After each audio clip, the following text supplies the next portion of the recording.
الحمدللہ وکفی والصلاۃ والسلام علی رسول اللہ وعلی آلہ وصحبہ ومن والاه وبعد اعوذ باللہ من الشیطان الرجیم قال اللہ عز وجل ان الصلاۃ کانت علی المؤمنین کتابا موقوتا۔ اللہ تبارک و تعالیٰ نے مومنوں پر نماز کو وقت پر پڑھنا فرض کیا ہے۔ رسول اللہ صلی اللہ علیہ وسلم کو معراج والی رات نمازیں ملتی ہیں، اور اللہ نے یہ نہیں فرمایا کہ جیسے جیسے میں بتاؤں آپ نماز پڑھ لینا۔ جبریل امین کو نازل کیا، وہ 2 دن آپ کے ساتھ رہے۔ پہلے دن پہلے وقت میں نمازیں پڑھائیں، آپ نے ان کے پیچھے پڑھیں۔ دوسرے دن میں آخری وقت میں نمازیں پڑھائیں، جبریل امین نے امام تھے، اور نبی صلی اللہ علیہ وسلم نے ان کے پیچھے پڑھیں، اور فرمایا ان دونوں اوقات کے بیچ میں آپ کی امت کے اوقات ہیں۔ تو اب کوئی کہے کہ جناب نہیں، جمع کر لو بلا عذر بلا وجہ کرتے رہو، اس کو عادت بنا لو، تو یہ بالکل درست نہیں۔ رسول اللہ صلی اللہ علیہ وسلم سے پوچھا گیا ای الاعمال افضل یا رسول اللہ، سب سے افضل عمل کیا ہے؟ تو ایک روایت میں ہے الجہاد فی سبیل اللہ، ایک میں ہے الایمان باللہ۔ کہا گیا پھر کیا؟ فرمایا الصلاۃ لوقتہا، وقت پر نماز پڑھنا۔ تو نمازوں کو وقت پر پڑھنا چاہیے، نمازوں کو بلا وجہ لیٹ نہیں کرنا چاہیے، نمازوں کو بلا وجہ قضا نہیں کرنا چاہیے۔ پورے اہتمام کے ساتھ اپنی نیند کو مینج کرو تاکہ آپ وقت پر نماز پڑھ سکو۔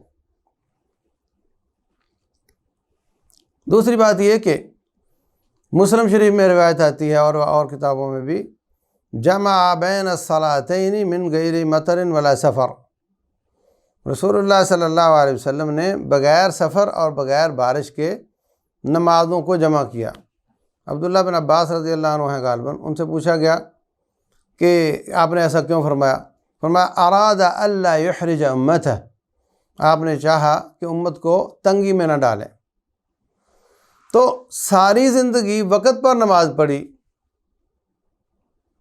باجماعت پڑھانے کی کوشش کی، حالت جنگ میں بھی نماز پڑھی، جماعت کے ساتھ پڑھی، وقت پر پڑھی۔ سفر میں 2 نمازیں جمع کی جا سکتی، وہ تو آپ کرتے تھے۔ تو ایک دفعہ آپ نے بغیر عذر کے نمازوں کو جمع کیا، تو اس کو دلیل بنا کر ہم عادت بنا لیں کہ جب چاہیں شہر کے اندر ہی نمازوں کو جمع کر لیں۔ تو جس قدر اس کی کیفیت ہے، اسی کیفیت کے ساتھ اس کو رکھنا چاہیے۔ رسول اللہ صلی اللہ علیہ وسلم سے